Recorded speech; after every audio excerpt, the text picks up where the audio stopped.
Hello friends, चलिए आज हम द्विघात समीकरण का तीसरा पार्ट लेकर के आया हूं, जिसमें मैं द्विघात समीकरणों का जो हल है वो उसको पूर्ण वर्ग बनाने की विधि से कैसे निकाला जाता है ये मैं बताऊंगा। इससे पहले वाला जो वीडियो मैंने बनाया था उसमें देखे थे कि द्विघात समीकरण का जो हल था, द्विघात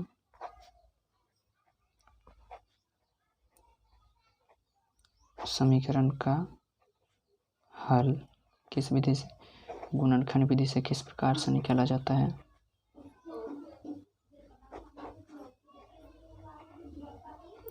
गुणनखंड विधि से कैसे निकाला जाता है ये हम लोगों ने सीख लिया। ठीक है, अब मैं आप लोगों को बताऊंगा कि इसे पूर्ण वर्ग बनाने की विधि से, पूर्ण वर्ग बनाने की विधि, पूर्ण वर्ग बनाने की विधि से किस प्रकार से द्विघात समीकरण का जो हल निकाला जाता है ये हम लोग इस वीडियो में सीखेंगे। तो द्विघात समीकरण का जो व्यापक रूप होता है, स्टैंडर्ड फॉर्म जो होता है वो क्या होता है, वो होता है ax² plus bx plus c बराबर 0 ही होता है। इसका स्टैंडर्ड फॉर्म होता है इसका। ठीक है, अब हम इसी को ही गुणनखंड करके मध्य पद का विभाग गुणनखंड करके हम लोग तो निकालना सीख लें। अब पूर्ण वर्ग मतलब इसको ना एक वर्ग के रूप में, वर्ग का मतलब होता है जैसे कि 3, क्या यह एक पूर्ण वर्ग संख्या है? नहीं है, यह पूर्ण वर्ग संख्या क्यों नहीं है? क्योंकि हम इसका वर्गमूल आसानी से नहीं निकाल सकते। इस जगह बढ़ेंगे हम 4 कि 4 एक पूर्ण वर्ग संख्या है। तो हाँ, कैसे? क्योंकि 4 का हम लोग वर्गमूल आसानी से निकाल सकते हैं, इसका वर्गमूल 2 होता है। तो जिसका हम लोग वर्गमूल आसानी से निकाल सकते हैं वही होता है पूर्ण वर्ग संख्या। जिसका हम लोग वर्गमूल आसानी से नहीं निकाल सकते हैं वो होता है पूर्ण वर्ग संख्या नहीं होता है। जैसे कि हम बोलेंगे आपको x, क्या यह एक पूर्ण वर्ग संख्या है? चलिए अच्छा ले लेते हैं, लेकिन क्या यह पूर्ण वर्ग है? नहीं है, लेकिन हम इसमें स्कोर लगा देते हैं। चलिए ठीक है, तो अभी क्या यह पूर्ण वर्ग है? हाँ, क्यों? अगर हम लोग इसको वर्गमूल करेंगे तो वर्गमूल का तो ही ना नहीं होता है। x गुना x, चाहे रूट के अंदर में 2 गुना 2, तो दो ठो में से एक ठो को बाहर निकाल दीजिए तो वही उसका आंसर होता है। तो इसे ही x गुना x मतलब 2 ठो x इंटू में है, एक ठो बाहर निकल जाएगा, मतलब इसका वर्गमूल x होगा। तो x² भी एक पूर्ण वर्ग है, 4 भी एक पूर्ण वर्ग है, और 36 भी एक पूर्ण वर्ग है, 49 भी एक पूर्ण वर्ग है। ठीक है, समझ लीजिए। वैसे पूर्ण वर्ग बनाने की विधि से हम लोग इसका हल बनाने के लिए सीखेंगे। ठीक है, तो चलिए हम इसका पूर्ण वर्ग बनाने की विधि से हल कैसे करके निकाला जाता है ये मैं आप लोगों को पहले बता दे लेता हूँ। सबसे पहले तो क्वेश्चन को देख लीजिए, क्या जो x² का गुणांक और उसके साथ मतलब x² और x² के गुणांक से जुड़ी संख्या से मिल करके कोई एक पूर्ण वर्ग संख्या बन रहा है। x² तो एक पूर्ण वर्ग संख्या है जैसे कि मैंने यहाँ पर बताया, लेकिन ये पूर्ण वर्ग संख्या नहीं है। इसको इंटू करके करेंगे तभी यह पूर्ण वर्ग संख्या नहीं बन रहा है। तब हम क्या करेंगे, अगर हम x को हटा देते हैं, x को नहीं a को, यदि हम a को हटा देते हैं तो यहाँ पर बचेगा x² जो एक पूर्ण वर्ग है, पहले से पूर्ण वर्ग है। तो हम क्या करते हैं, इसको a को हटाते हैं और इसको हटाने के लिए समीकरण के दोनों ओर कितना से गुना करना है, 1/a से। आपको पता चल ही होगा। इसके साथ भी अगर 1/a को गुना करेंगे तो बचेगा मेरा क्या, x² बचेगा। इसके साथ अगर 1/1 को गुना करेंगे तो bx/a बचेगा। इसके साथ भी करेंगे तो बचेगा c/a बराबर 0, यही बचेगा। ठीक है, अब क्या करना होगा इसको जनरली, या तो देखिए इसको पूर्ण वर्ग बनाने के पहला पॉइंट इस जगह पर ध्यान रखना है कि ये पूर्ण वर्ग है कि नहीं। अगर नहीं है तो इसको बना लीजिएगा। और बनाने के बाद इसको पूर्ण वर्ग किस के फॉर्म में कैसे लाएंगे इसको देखने के लिए यहाँ पर कैसे ये को देखिएगा, चिन्ह को, अगर ये प्लस का चिन्ह है तो आप समझ जाइए कि यह a प्लस बी का होल स्क्वायर के रूप में है, और अगर यह माइनस में रहता तो a माइनस बी का होल स्क्वायर के रूप में है। ठीक है, ये कोई ये नहीं है, पर ट्रिक जैसे आप समझ सकते हैं कि ये सब करके निकाला जा सकता है। तो इसको हम इस रूप में a प्लस बी या a माइनस बी का रूप में तोड़ सकते हैं।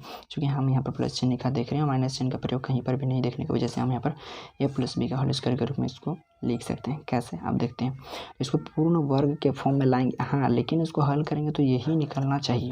तो कैसे तोड़ते हैं देखिए, वो a प्लस बी का होल स्क्वायर होता है क्या, a² plus 2b plus b²।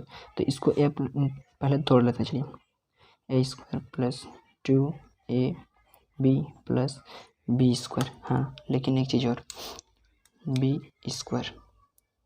लेकिन इसको जब पूर्ण वर्ग बनाने की विधि से हल करेंगे तब ये a प्लस बी का होल स्क्वायर के रूप में तो तोड़ दिए, लेकिन इसी जगह पर ही जब ये प्लस b², इसके ऊपर माइनस में भी b² लेना पड़ता है, माइनस में भी b² लेना पड़ता है। ठीक है, और उसके बाद प्लस अचर पद में जो भी है आपका उसको लेना पड़ता है।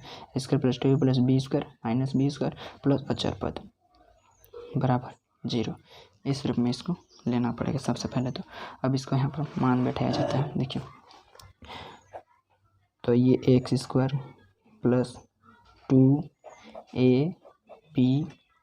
प्लस बी स्क्वायर एक बार माइनस बी स्क्वायर और प्लस में c बराबर 0। तो एक के घर में तो यहाँ पर क्या है, अरे यहाँ पर मैंने x, एक के घर में मेरे को लाना क्या है x, यही ना। तो हम अगर इसको ले लेते हैं x, तो x और x गुना, हाँ यहाँ पर इसी फॉर्म को हम लोग तोड़े हैं, ठीक है, इस फॉर्म में तोड़े हैं इसको, मतलब इसको तोड़ने पर यही निकलना चाहिए। तो देखिए निकलता है कि नहीं। अगर a का जगह पर हम लोग x लिखते हैं तो x और x 2 बार गुना होकर के x स्क्वायर आ जाएगा 2। ये a का घर है तो a का घर में तो अभी हम लिख दिए x, चलिए इसी पेन से लिखते हैं x, तो 2x हो गया। लेकिन हमको चाहिए क्या, ये bx बट्टा a चाहिए, लेकिन 2a मेरा कोई काम का नहीं है, लेकिन मेरा काम का है x। इस 2 को हटाना है। इससे हमको पता चलता है कि नीचे लेना है 2 को, एक तो 2 बट्टा का नीचे ना, आपको समझ में आ रहा है ना। बट्टा के नीचे 2 को क्यों लेना है, क्योंकि इस 2 को हटाना है, 2 से कोई लेना देना नहीं है। हमको लेना है b एक तो हम ऊपर में लेते हैं b, नीचे में लेना है a, तो इसके नीचे भी a। तो ये 2 और ये 2 कट जाएगा और बचेगा bx बट्टा a बचेगा ना। ठीक से ध्यान से समझिएगा यहाँ पर, ठीक है, क्योंकि समझना जरूरी है, कॉन्सेप्ट है, ठीक है। क्वेश्चन तो उड़ा देंगे ऐसे, ठीक है। चलिए यहाँ तक समझ में आ गया। a square plus 2ab plus B square. अब b के घर में हमको b बट्टा 2a मिल गया, b बट्टा 2a, और यहाँ भी b बट्टा 2a, और यहाँ पर c अचर पद। ये अचर पद क्या है, तो अचर पद है c बट्टा a, ठीक है। अब चूँकि यहाँ से लेकर के यहाँ तक क्या है, ये a प्लस बी का होल स्क्वायर के रूप में है ना, यहाँ से लेकर के यहाँ तक। तो इसका मतलब हम लोग इसको भी यहाँ से लेकर के यहाँ तक को a प्लस बी का होल स्क्वायर के रूप में लिख सकते हैं। मतलब इसको हम लिख सकते हैं a मतलब x, b मतलब b बट्टा 2a का होल स्क्वायर। इसको लिख सकते हैं कि नहीं, यहाँ से यहाँ तक को लिख सकते हैं ना, जरूर। और अब माइनस में जो बचा है उसको लिख लेते हैं पहले। ये बी स्क्वायर बट्टा 2 दूना 4a स्क्वायर, ये b भी 2 बार गुना होगा, 2 भी गुना होगा तो 4 होगा, और a को 2 बार गुना करेंगे तो a स्क्वायर हो जाएगा, ठीक है, प्लस c बट्टा a बराबर 0। चलिए इस प्रकार से हमको देखिए ये एक पूर्ण वर्ग के रूप में आ गया है ना। इस प्रकार से इसका हल निकाला जाता है। चलिए अभी हम निकाल के देखते हैं, इसके बाद क्या होता है देख लेते हैं। अब अगर हम इधर रहने देते हैं x प्लस बी बट्टा 2a का होल स्क्वायर, अब सब टर्म्स को उधर ले जाते हैं, तो ये माइनस में तो उधर जाता है, प्लस में जाता है बी स्क्वायर बट्टा 4a स्क्वायर, और माइनस में c बट्टा यही होगा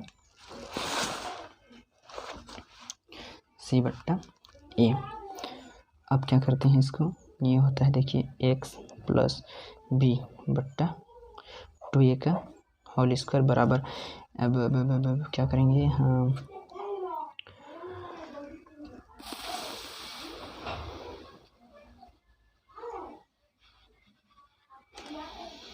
क्या करेंगे, तो इसका भिन्न घटाव कर लेते हैं। तो इसका लॉस ऑफ एलसीएम कितना होगा आपको पता है, 4a स्क्वायर ही होगा। ये खत्म तो बचेगा क्या, बी स्क्वायर, ए खत्म, ए यहाँ से एक ठो ए खत्म और यहाँ से भी एक ठो ए खत्म, तो 4a बचा यहाँ से, यहाँ माइनस है तो माइनस, यहाँ 4a बचा, और ये c 4ac। यहाँ पर समझ में आया आपको, आया कि नहीं, मतलब देखिए ये 4a स्क्वायर और 4a स्क्वायर पूरा कट गया, भाग चला गया तो एक बचा, एक के साथ बी स्क्वायर गुना किया तो बी स्क्वायर हो गया। अब यहाँ से देखिए a स्क्वायर और 4a स्क्वायर में से इधर यहाँ 4a स्क्वायर मतलब 4a गुना a ऐसे ना है, तो ये वाला a और ये वाला a कट गया तो बचेगा 4a, और यही इसके साथ ऊपर वाला को गुना किया जाता है तो 4a ही ना होगा। चलिए समझेगा, तो इस प्रकार से हो गया। अब क्या करेंगे, इसको हम उस पर स्क्वायर को उस पर भेज देते हैं, तो बचेगा इधर x प्लस बी बट्टा 2a बराबर क्या हो जाएगा, प्लस माइनस में अंडर। देखिए प्लस माइनस में होता है तो एक समीकरण थोड़ा ध्यान दीजिएगा, यह हो गया बी स्क्वायर माइनस 4ac बट्टा 4a स्क्वायर, यहाँ गया।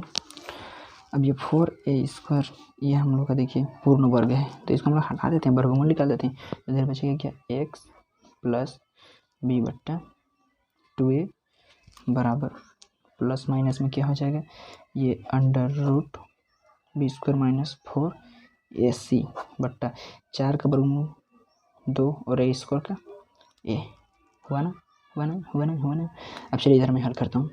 चलिए इस प्रकार से आ गया। अब हम यहाँ से इसका मूल मतलब हल निकालना है। हल का मतलब होता है x का मान निकालना है, वही उसका हल होता है ना भाई। तो वही हल हम निकालेंगे, कैसे करके देख लीजिए। अब यहाँ से x को अलग करेंगे, बाद बाकी सबको क्या करेंगे, उस पार भेज देंगे। तो देखिए बराबर के उस साइड के नीचे वाला 2a है और इधर भी 2a, तो 2a कैंसिल आउट हो गया। ये कैसे होता है आप लोग को पता है, आप लोग 10th क्लास में है, ठीक है। अब इधर बचा क्या, इधर बचा x प्लस b बराबर प्लस माइनस में बचा अंडर रूट b² - 4ac। इसे को विविध कर d बोला जाता है ना, क्यों अभी मैं बताता हूँ क्या है इसके पीछे लॉजिक। b²। अब यहाँ से हम x को अभी हम हल करने की विधि सीख रहे हैं, तो ये x b को उस पार भेज देंगे, तो ये प्लस है, उधर जाकर क्या हो जाएगा, माइनस b हो जाएगा, होगा कि नहीं होगा। और इधर बचा क्या है, ये प्लस माइनस में अंडर रूट है b² - 4ac। इसी से हम लोग उसका हल को निकाल सकते हैं। हाँ लेकिन कंडीशन है यहाँ पर, यह जो होता है रूट के अंदर में जो है क्या, b² - 4ac, यह क्या नहीं होना चाहिए, माइनस में नहीं आना चाहिए। किस में नहीं आना चाहिए, यह जो b² - 4ac है वो माइनस में नहीं आना चाहिए। क्योंकि आपको पता है, आपको यूनिवर्स से जितना भी संख्या है उस संख्या दो प्रकार का होता है। क्या क्या, एक होता है वास्तविक, क्या क्या आप लोग से नंबर सिस्टम में पढ़े हैं, वास्तविक, और दूसरा होता है काल्पनिक। काल्पनिक आभासी, ठीक है, वो है नहीं, बस काल्पनिक मात्र का है। और वास्तविक में आप बहुत सारा जितने भी टाइप का आप संख्या देखे हैं, जैसे कि परिमेय संख्या, अपरिमेय संख्या, पूर्ण, पूर्णांक, भिन्नांक, प्राकृतिक संख्या, ये सब मेरा आ जाता है वास्तविक संख्या में। बट काल्पनिक संख्या में वह संख्या सब आता है जिसके रूट हो और रूट के अंदर में क्या, माइनस वाली संख्या हो, तो इस संख्या को कहा जाता है काल्पनिक संख्या। ये काल्पनिक मतलब क्या, आभासी, अवास्तविक, ये वास्तविक नहीं है, वास्तविक नहीं है, और ये वास्तविक। तो अगर यहाँ पर b² - 4ac माइनस में आ जाता है, ठीक है, तो क्या होगा, हम इसका हल नहीं निकाल सकते। हम अगर b² - 4ac इसका मान अगर माइनस में आ जाता है, मतलब वो आभासी हो जाता है, तो वह आभासी काल्पनिक है, तो उसका हल हम लोग को लेके क्या करेंगे। तो इसलिए इसी को बोला जाता है वास्तविक। अगर वो प्लस में आया तो इसका हल हम लोग निकाल सकते हैं आराम से, इसका हल, ठीक है, x का मान निकाल सकते हैं। लेकिन अगर काल्पनिक आ गया, मतलब रूट के अंदर में माइनस, मतलब इसका मान अगर माइनस में आ गया, इसको हल करने के बाद अगर माइनस में आता है कोई संख्या, तो हम लोग इसका हल को बढ़िया से नहीं निकाल सकते। इसी को, यही वाला पद को डी से दिखाया जाता है, यही वाला पद को किससे, डी से दिखाया जाता है। इसी का विविक्त कर बोला जाता है, विविक्त कर कहा जाता है इसी वाला संख्या को ही। यह जो इसका कंडीशन है इसका हल निकालने का, ठीक है, ये x बराबर जो होता है x, या फिर बोला जाएगा d जो होता है वो हमेशा 0 से क्या होना चाहिए, या तो बड़ा हो 0 से, नहीं तो बराबर होगा तब भी चलेगा, लेकिन जो है इससे छोटा बिल्कुल नहीं होना चाहिए। मतलब d से छोटा, 0 से छोटा मतलब क्या, माइनस वाला संख्या, वही ना माइनस वाला संख्या सभी ना 0 से छोटा होता है, समझ में आ गया। तो इसी को ही बोला जाता है, अगर d अगर प्लस में कोई भी संख्या आता है तो वो भी क्या होता है, वास्तविक। यहाँ वास्तविक काल्पनिक समझिएगा। अगर d का एकदम बराबर आ गया, d बराबर 0 ही आ जाता है एकदम, ठीक है, प्लस में कुछ आया, ठीक है, बड़ा आया, लेकिन कुछ भी संख्या आया तो भी वास्तविक। अगर 0 आता है तो भी वो बराबर और वास्तविक। अच्छा यहाँ पर देख लीजिए, यहाँ पर प्लस माइनस में है, कहने का मतलब वो दो ठो उसका हल होता है, ठीक है, दो ठो हल इसका होता है। तो इसमें जो होता है वास्तविक होता है और इसका दो ठो हल होगा, ठीक है, किसी न किसी प्रकार का। लेकिन अगर 0 आता है तो जो भी दो ठो हल निकलेगा, ठीक है, क्योंकि द्विघात है, त्रिघात में 3 ठो हल, दो घात में 2 ठो हल, चौघात में 4 ठो हल। तो आप लोग समझ, पहले ही सब पढ़े हैं आप लोग बढ़िया से। तो ये द्विघात है तो 2 ठो हल निकलेगा, और ये 2 ठो अलग अलग हो सकता है। लेकिन अगर 0 आ जाता है तो वो बराबर निकलेगा, 5 आया है तो भी 5 ही होगा, 4 आया है तो भी 4 ही होगा, ठीक है। तो इस प्रकार से, और अगर वह माइनस में आ गया तो क्या, यह आभासी है, काल्पनिक है, इसका कोई हल नहीं, इसका हल नहीं होगा। ठीक है, आप समझ लिए कॉन्सेप्ट को बहुत बढ़िया से, और यही है उसका निकालने का विधि। अब हम लोग निकालते हैं एकदम धमाकेदार तरीका से। ठीक है, चलिए अब हम प्रश्न वाले 4.3 का 1 नंबर को बनाते हैं, जिसमें कार्य के मूलों का यदि अस्तित्व हो तो उसको पूर्ण वर्ग बनाने की विधि से ज्ञात करना है। यदि अस्तित्व हो तो पहले हम चेक कर लेते हैं कि इसका अस्तित्व है कि नहीं। तो यहाँ पर हम लोग को क्या a बराबर क्या दिया हुआ है, 2 दिया हुआ है, b बराबर क्या दिया, -7 दिया हुआ है। एक गुणांक सब है, आप लोग जानते हैं, ये सब पहले पढ़ चुके हैं। a बराबर 2 मतलब x का गुणांक, b बराबर मतलब x का गुणांक -7 ही है ना, इसको मत छोड़िएगा -7, और अचर पद c बराबर क्या है, 3 है। अब इसका हम लोग चेक करते हैं कि वास्तविक है, मतलब अस्तित्व है कि नहीं है। तो चूंकि d बराबर होता है कि b² -4ac, यही आया था हम लोग का, यही आया था b² -4ac। इसी को हम लोग को चेक करना था कि वास्तविक होगा क्या वास्तविक होगा। चलिए इसको चेक कर लेते हैं पहले। तो d बराबर हो गया, इसको चेक कर लेते हैं। तो b² -4ac, b मतलब क्या -7, 4a मतलब क्या, मतलब 2, और c मतलब क्या 3। तो ये माइनस माइनस प्लस, 7 7 49, -4 दूना 8 8 दिया 24। तो इधर आता है कैसे, देखिए 24 में से 9 घटाएंगे, 9 में से 4 घटाएंगे तो 5, 4 में से 2 घटाएंगे तो 2। तो d बराबर आता है प्लस में, लेकिन कैसे d निकालने, और d प्लस में आया, चूँकि जो d है वो है 0 से बड़ा हुआ। तो क्या अस्तित्व है, इसका मतलब क्या है, इसलिए इसका हल जो है अस्तित्व है, अस्तित्व है, अस्तित्व है। तो बनाते हैं इसका हल, देखिए कैसे करके। चूँकि अस्तित्व है और इसका हल हम लोग ज्ञात करते हैं, लेकिन कैसे, पूर्ण वर्ग बनाने की विधि से।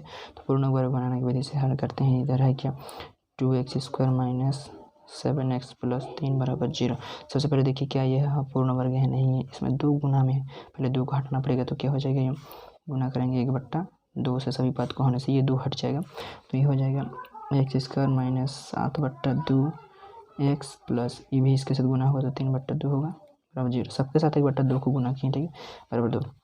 अब ये माइनस में है तो हम बता दिए थे कि a + b का होल स्क्वायर में, नहीं तो a - b का होल स्क्वायर, या तो a + b नहीं तो a - b का होल स्क्वायर करके पहले इसको लिखना पड़ता है, बट यहाँ पर माइनस में है इसलिए इसको a - b का होल स्क्वायर करके पहले लिख लेंगे। लेकिन इसको पूर्ण वर्ग बनाने की विधि से एक विधि जो इसका मेन सूत्र होता है वो इस प्रकार से होता है a² माइनस या प्लस, ठीक है, a² -2ab + b², इतना दूर हो गया। और फिर से इस b² को ही माइनस में b² और प्लस अचर पद बराबर 0 इस में लिखना पड़ता है। या माइनस में इसीलिए माइनस लगा, ठीक है। तो इसको लिखते हैं। सबसे पहले देखिए a² -2ab +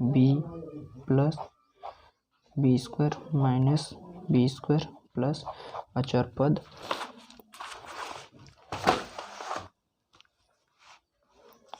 पद बराबर 0। ऐसे मान बैठाते हैं a, इसको यहाँ पर x² लाना है तो क्या ले, x लेंगे तब ना, x² x और x गुना और x² आएगा। अब a तो मेरे को x मिल गया, अब b क्या लें, b क्या लें कि हमको 2x 7x/2 मिले। तो इस 2 को हटाना पड़ेगा, नीचे 4 तो लेना ही पड़ेगा, तब ना 2 दूना 4 होगा। चलिए 2 मिल गया हमको नीचे, ऊपर में x मिल गया, 7 नहीं मिला तो ये 7 लेना पड़ेगा। पता चल गया 7/4, 7/4, ये b का घर है, देख लीजिए b, ये भी b का घर है, और c अचर पद 3/2।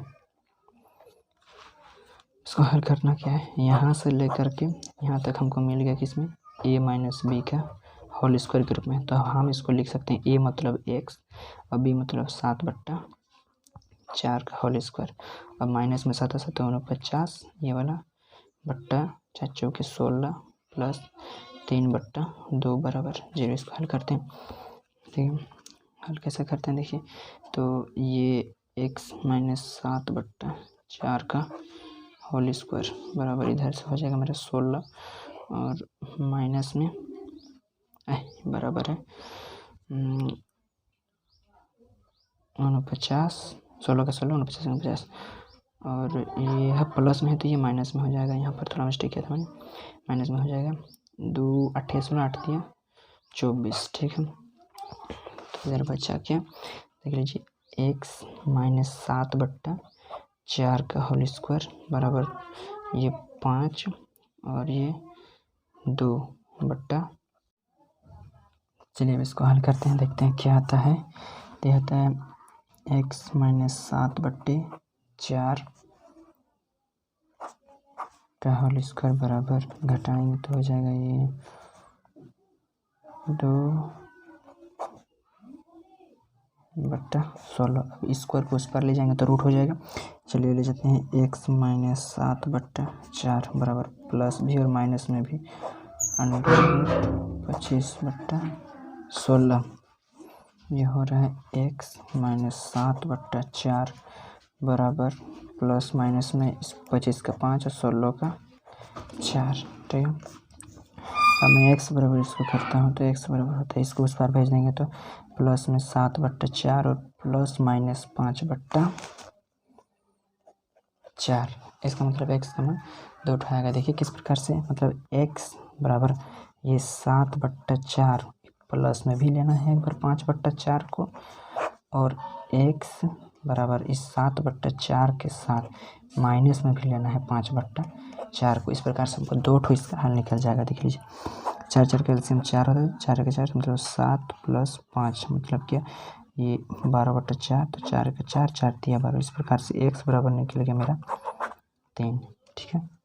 यहाँ से हम करेंगे इसको, दोनों का एलसीएम लेंगे तो 4 होगा, 7 - 5 मतलब हो जाएगा 2/4, तो 2 का 2 2 4। इस प्रकार से x बराबर निकल गया 1/2। तो देख लीजिए इस प्रकार से मेरा 2 हल इसका निकल गया पूर्ण वर्ग बनाने की विधि से। x बराबर 1 तो 3 और एक है 1/3, मतलब इसका जो हल होगा या फिर मूल बोलिए, मूल वो हो गया मेरा 3 और 1/2। समझ में आया पूर्ण वर्ग बनाने की विधि से किस प्रकार से हल निकाला जाता है। मेन हुआ इसका कॉन्सेप्ट जो मैंने बताया था जी, आप इनको बढ़िया से समझ लीजिएगा, 2 बार देख लीजिएगा बढ़िया से, उसके बाद ही आप बनाना स्टार्ट कीजिएगा। एक किस प्रकार से होता है इसका। और यहाँ पर मैं एक बात बता देना चाहता हूँ, इसी जो यहाँ पर इसका अस्तित्व है कि नहीं है इसी से पता चलता है। इस जो पहले निकाल दिए विभक्त कर डी, वो -0 से छोटा नहीं होना चाहिए, मतलब माइनस में नहीं होना चाहिए, तभी उसका अस्तित्व होता है, ठीक है। चलिए अब नेक्स्ट का क्वेश्चन को हल करता हूँ। देखिए यहाँ पर क्या क्या है, a है मेरा, क्या a है 2b, मतलब x का गुणन कुछ नहीं है, मतलब 1 है। c बराबर -4, ठीक है, ये हो गया। अब मैं इसको डी चेक करता हूँ कि इसका मूल मतलब वास्तविक है कि काल्पनिक है कि क्या है, देख लेते हैं। डी बराबर होता है b² - 4 ac, मतलब b² - 4 a का घर c का घर, b मतलब होता है 1, 4 a का मतलब होता है 2 और c का मतलब होता है -4। यहाँ पर 1 हो गया और माइनस माइनस प्लस 4 जगह 16 16 दूना 32, मतलब हो रहा है क्या 35। डी बराबर आ रहा है मेरा 35। तो चूँकि डी बराबर डी क्या आया, 0 से क्या होगा, बड़ा ही आया है, तो इसका हल जो होगा क्या होगा, अस्तित्व होगा, अस्तित्व है। चलिए ये अस्तित्व है। अब इसको हम लोग पूर्ण वर्ग बनाने की विधि से पहले याद कर लेते हैं हल, इसको किस प्रकार से निकालेंगे, ठीक है। अब इसका हल निकालते हैं किस प्रकार से, तो देखिए लिख लेते हैं अगर फिर से, 2x² प्लस x - 4 बराबर 0। यहाँ पर देखिए ये तो पूर्ण वर्ग है, लेकिन ये पूर्ण वर्ग नहीं है, हमने बताया था पहले इसको पूर्ण वर्ग बनाना पड़ेगा। तो ये तो पूर्ण वर्ग है, लेकिन ये पूर्ण वर्ग 2 पूर्ण वर्ग नहीं है, तो 2 को क्या करना होगा, हटाना होगा। तो इसको हटाते हैं, हटाने के लिए क्या 1/2 से गुना, 1/2 से जो गुना मतलब इसको भी 1/2 से गुना, इसको भी इसको भी इसको भी, सबको 1/2 से गुना करेंगे, इसको भी 1/2 से गुना करेंगे, 2 और 2 कट के कैंसिल आउट हो जाएगा, तो होगा x² बचेगा, प्लस x को भी 1/2 से गुना करेंगे तो क्या x/2 हो जाएगा, -4 को भी 1/2 के साथ गुना करेंगे तो 4 का 4 4 2 का 2 दूना 4, मतलब 2 होगा। मतलब ये 4 को 1/2 से गुना करेंगे तो 2 का 2 दूना 4, दोनों बचेगा, तो माइनस में 2 बराबर 0, ये आ गया। अब क्या करना पड़ेगा, इसको ये प्लस दिख रहा है मतलब a प्लस बी के होल स्क्वायर के रूप में। तो देखते हैं कैसे होता है, मतलब क्या करना, देखिए इसको मूल कैसे निकालेंगे, इसका सूत्र उठ जाए, देख लीजिए। उसका होता है प्लस है मतलब a प्लस बी का whole square minus B plus C बराबर 0, minus B square plus C बराबर 0, इसमें इसको बैठाएंगे, ठीक है। तो क्या होता है माइनस बी का होल या फिर a प्लस बी का होल स्क्वायर, तो होता है, पहले ही ब्रैकेट खोल रहा हूँ मैं, a square plus 2ab plus B square और माइनस में एक बार बी स्क्वायर और प्लस में c बराबर 0। एक घर है तो एक घर खाली करते हैं, प्लस 2 है तो 2, a है तो a का घर, b है तो b का घर, प्लस b है तो b स्क्वायर का घर माइनस b स्क्वायर का घर प्लस c का घर बराबर 0। चलिए घर खाली कर लिया, मान बैठाएंगे। a का मान हमेशा क्या बैठाएं कि मेरा जो है यहाँ पर क्या आ जाए 2x स्क्वायर आ जाए, क्या बैठाएं कि 2x स्क्वायर आ जाए।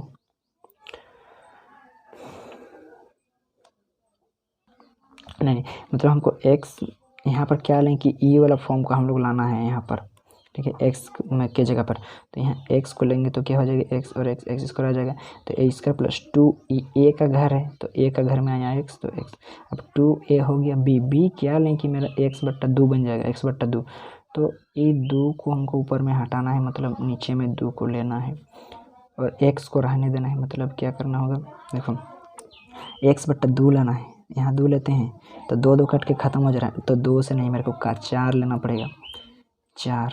देखिए यहाँ समझ लीजिएगा थोड़ा सा, 4 क्यों लेना पड़ेगा, यहाँ पर क्या है, यहाँ 2 है ना, ऊपर में हमको ये 2 को हटाना है क्योंकि x खाली बचाना है तो x है, लेकिन इस 2 को हटाने के लिए क्या करना पड़ेगा, इस 2 को हटाने के लिए यहाँ पर 4 करना होगा। यहाँ पर 2 है तो तभी ना 2 का 2 2 दूना 4, यहाँ भी 2 आ जाएगा, ये 2 हट जाएगा और ये x बच जाएगा, ठीक है, समझ में आ गया होगा।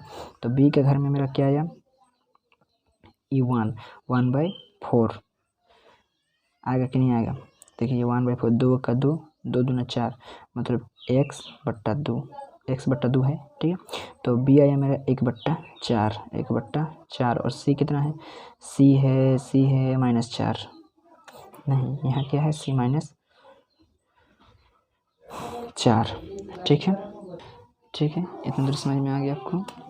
देखिए ये a स्क्वायर प्लस 2 ये a b की जगह पर लेने में थोड़ा देखिएगा, यही इतना लाना होगा, तो 2 दूना 4 हो जाएगा, x बट्टा 2 ही बचेगा, माइनस यही b के घर में लाए, दोनों को इस एक पर प्लस में इसका माइनस में और माइनस अचर पद, ये माइनस अचर पद को तो माइनस लिख देना है सीधा सीधी में, ठीक है। अब इसको हल करते हैं, चलिए दूसरा पेज में, चलिए इसी जगह ही बनाते हैं इसको। तो देखिए यहाँ से लेकर के यहाँ तक a प्लस बी का होल स्क्वायर में आया, a प्लस बी का होल स्क्वायर मतलब a मतलब x प्लस b मतलब क्या आया 1/4 का होल स्क्वायर, और उसके बाद माइनस में क्या 1/4 मतलब 1/16, 1/4 का होल स्क्वायर, तो 1 का स्क्वायर 1 और 4 का स्क्वायर 4 चौके 16 प्लस माइनस 2 बराबर 0।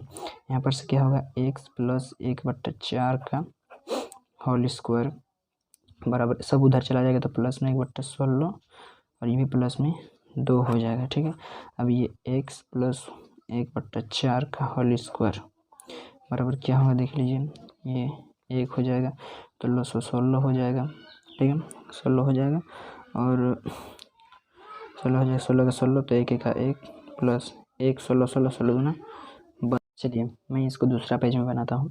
अब हम क्या करेंगे, स्क्वायर को उस पर भेजेंगे, तो x प्लस 1/4 बराबर स्क्वायर उस पर भेजेंगे तो प्लस माइनस अंडर रूट में हो जाएगा कि ये 33/16, तो इधर बचेगा कि x प्लस 1/4 बराबर प्लस माइनस में बचेगा ये रूट 33 और बट्टा 16 का वर्गमूल होता है 4, ठीक है। अब क्या करेंगे x बराबर हो जाएगा, इस 1/4 को उस पर भेज देंगे तो x बराबर हो जाएगा, ये प्लस में है तो माइनस में 1/4 प्लस माइनस रूट 33/4, तो x बराबर हमको -1/4 के साथ एक बार प्लस में रूट 33/4 को लेना है और x बराबर -1/4 को ही एक बार माइनस में रूट 33/4 के साथ लेना है, ठीक है।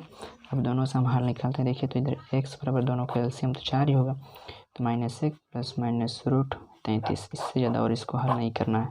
हल निकल गया पहला x का मान, यहाँ से x का मान हो जाएगा, दोनों का एलसीएम 4 हो जाएगा, ये -1 और -√33/4। इस प्रकार से हमको x का 2 वैल्यू मिल गया। चलिए बी नंबर हो गया। चलिए अब मैं बी नंबर हो गया ना, सी नंबर था ये सी नंबर को बनाएंगे। सी नंबर में देखते हैं पहले हम लोग ए बी क्या है देख लेते हैं। ए है मतलब x² का गुणांक 4 है, बी क्या है, बी 4√3 है, और सी बराबर क्या है 3 है ना, अचर पद। तो ठीक है, एक बार क्वेश्चन को देख लेता हूँ, सही उतारा है ना, हाँ ठीक है। चलिए अब हम इसको डी चेक कर लेते हैं कि सही है कि नहीं है, चूँकि हम लोग का डी मतलब विविक्त कर बराबर होता है b² - 4ac, b² - 4ac। तो b मतलब है क्या 4√3, 4a मतलब है 4 और c मतलब है 3। इसको हल करते हैं तो 4 चौके 16, 16 को 16 3 48, √3 3 और 4 चौके 16, 16 और 3 को गुणा 16 को 16 3 48 होता है, -4 चौके 16, 16 3 48। देखिए इसका मान जो निकला 0 निकला, मतलब क्या है, यह बराबर वास्तविक है।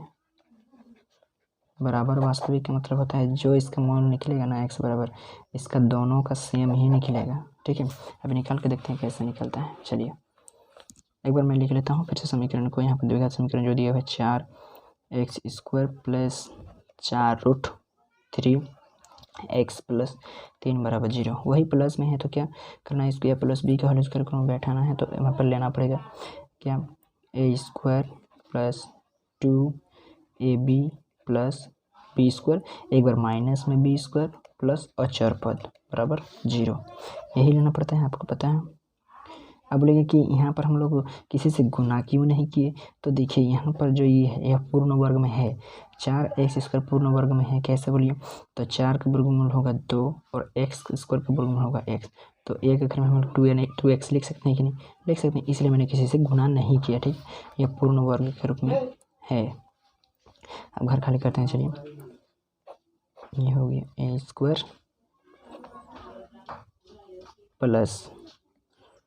2ab + b² - b² + c बराबर 0। इसी रूप में बैठेंगे। ए क्या लें कि मेरा इतना हो जाए, तो ए का हम लोग लिख सकते हैं 2x, यहाँ भी ए के घर में 2x हो गया। बी क्या लेंगे, बी क्या लेंगे, 2 दूना 4 तो हो गया, x भी आ गया, तो क्या √3 ले लेंगे, और इसी में 2 दूना 4 2 दूना 4 हो गया, 2 दूना 4 और √3 और ये x और ये x, 2 दूना 4 √3x है नहीं वाला आ गया। तो a² + 2ab, बी के घर में √3 बैठा देना है, और अचर पद मेरा क्या है 3 है, 3 बैठा देंगे। ठीक है, अब तो आ गया मेरा यहाँ से लेकर के क्या यहाँ तक a + b का होल स्क्वायर। a मतलब है 2x और b मतलब है क्या √3 क्या होल स्क्वायर, और बाद बाकी जो बच्चा है √3 को 2 बार गुना करेंगे तो हो जाएगा 3 और प्लस में 3 बराबर 0, मतलब ये तो ख़त्म हो गया। अब बच्चा क्या इधर में